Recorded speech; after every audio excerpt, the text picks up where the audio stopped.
আল্লাহ বলেছেন ফাইন্না মাল উসরি ইউসরা, কষ্টের পরেই আছে সুখ। কষ্টের পরেই আছে সুখ। আমাদের জীবনে সুখ বেশি, কষ্ট কম।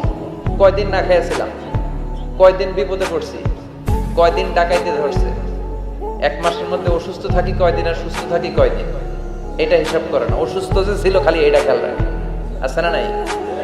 তার মানে ইন্না মাল উসরি ইউসরা, দুঃখের পরে আছে সুখ, মোটিভেশন, প্রাণটা আবার উদ্বেলিত হয়ে ওঠে। তাই তো আসলে তো দুঃখের পরে সুখ। এজন্য কষ্ট যখন পাবেন, অসুস্থ যখন হবেন, ওইখানেও আনন্দ করবেন, কারণ সামনে আরাম আসতেছে। সুবহানাল্লাহ পড়েন।